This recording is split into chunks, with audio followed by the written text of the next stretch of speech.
G'day, Nicko here from Tackling Australia. And having finished building our vessel for the upcoming season, I thought I'd take this opportunity to share a few of my personal favourite tips and tricks with you in case you're about to go and get amongst a bit of DIY anytime soon.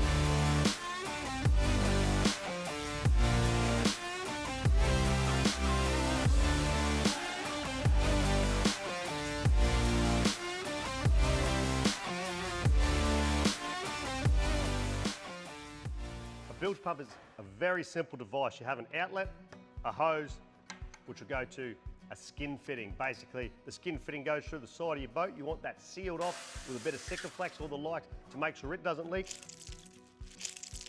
Hose goes onto skin fitting, hose goes onto pump. There's your entire system.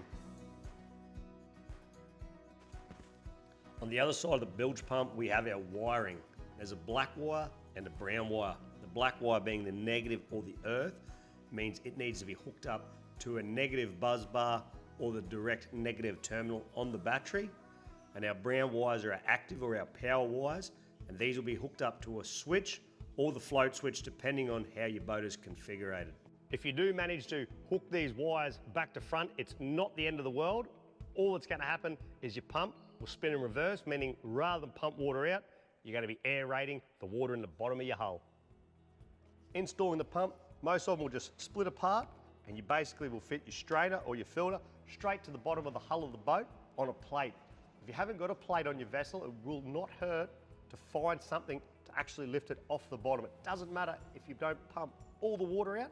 It's more important this is just slightly off the bottom, so it'll keep a lot of the debris, the rocks, particularly the fishing line and braid that'll come down your hull and stop it from getting stuck inside the impeller. Fastening our bilge pump to the bottom of the hull is not a very difficult task, but there is a few considerations to take in place, like angle of the outlet to the direction of your skin fitting. That will determine exactly which way your strainer needs to be screwed in.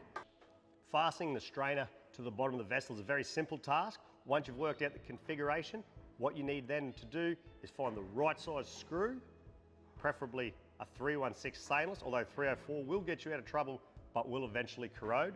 Ensure you have the right size drill bit to suit that screw, and I highly recommend using a hand screwdriver because stainless is very soft and it's very easy to strip or snap the heads off.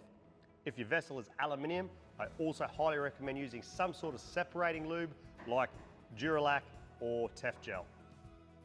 If this is the first bilge pump that's ever been installed into your boat, there's a fair chance you're going to need to do some sort of cable extension.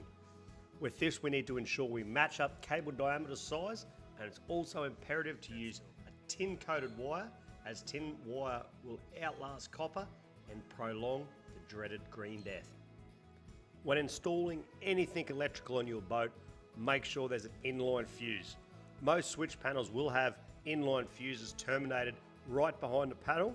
My personal preference and rule of thumb always says your fuses should be as close to your battery as possible. There are many alternatives out there to do an electrical connection. My personal favourite is I like to solder because I like the idea of knowing that my connection is strong, can't come undone with vibrations and waves on the boat, and also means I can use a dual core heat shrink, meaning there's a resin inside there, so when I heat the heat shrink down, there's a sealant that will seal that join and prevent any moisture getting to my tin coated wire. After I've soldered my connection together while the wires are still exposed, I like to put just a smidgen of lanolin grease on the bare exposed wires before the heat shrink is heated, and it's just another line of defense to prevent moisture getting up the cables and causing the dreaded green death. So if you want to have a crack at a bit of DIY bilge pump installation, follow a few of these tips and you should have no dramas for some time to come.